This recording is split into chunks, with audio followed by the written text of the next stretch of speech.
बिस्मिल्लाहिर्रहमानिर्रहीम। अस्सलामुअलैकुम रहमतुल्लाहि व बरकातुहू।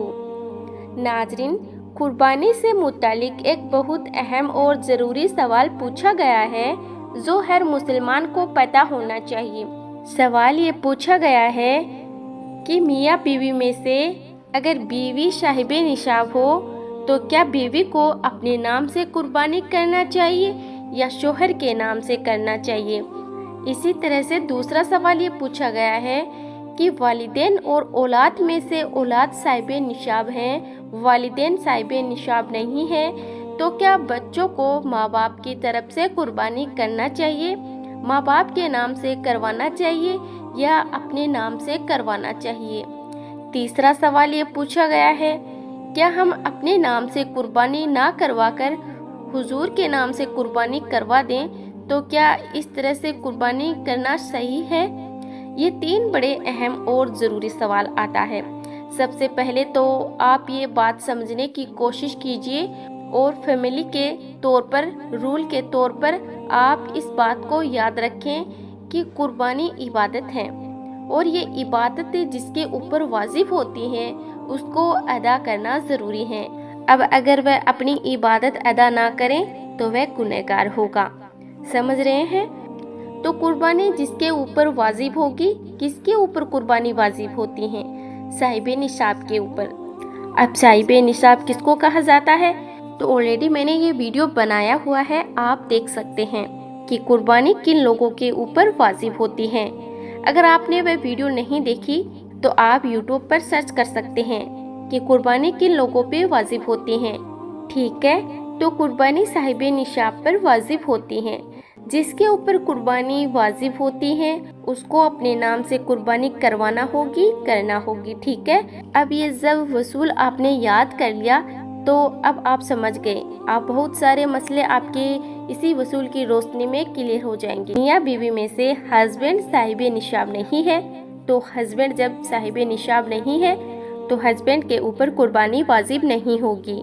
बीवी साहिबे निसाब है तो बीवी के ऊपर कुर्बानी वाजिब होगी और बीवी को अपने नाम से कुर्बानी करवाना होगी। ठीक है, तो जिसके ऊपर ये इबादत वाजिब होगी उसको अपने नाम से करवानी है। अब दूसरा मसला आप ले लीजिए, बच्चे साहिबे निसाब हैं लेकिन माँ बाप साहिबे निसाब नहीं है।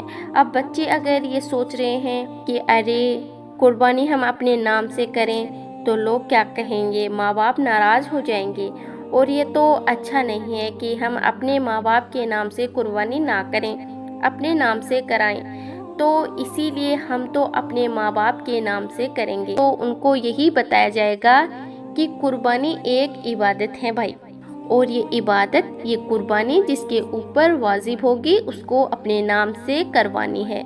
जब माँ बाप के ऊपर वाजिब ही नहीं है तो फिर इसमें सही गलत की बात ही क्या है। कुर्बानी आपके ऊपर वाजिब है तो आपको कुर्बानी करवाना होगी अपने नाम से। लोग क्या कहते हैं, वह क्या कह रहा है, ये मायने नहीं रखता है।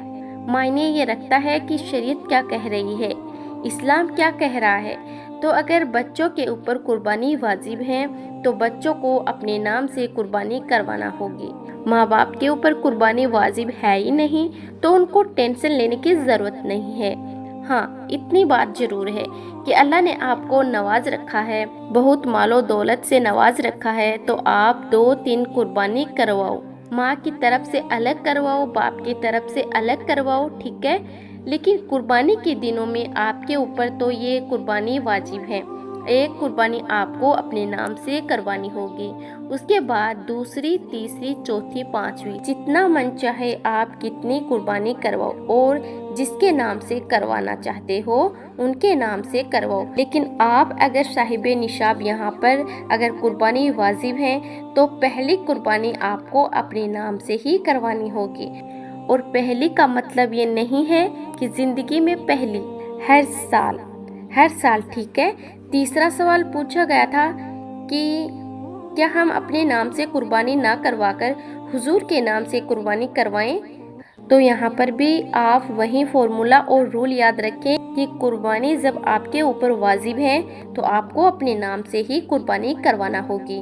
या दूसरी, तीसरी, चौथी, या अल्लाह ने आपको खूब नवाज रखा है तो आप एक कुर्बानी अपने नाम से करवाने के बाद फिर जो बाकी और कुर्बानी आप करवा रहे हो वो हुजूर के नाम से करवाओ, सहाबा के नाम से करवाओ, बुजुर्गान दीन के नाम से करवाओ, जिसके नाम से चाहो उनके नाम पर आप कुर्बानी करवाओ, ठीक है, उनकी तरफ से कुर्बानी करवाओ। तो मुझे उम्मीद है बहुत डिटेल में जाकर मैंने आप लोगों को ये मसला समझाने की कोशिश की है। तो दुआओं की गुजारिश है।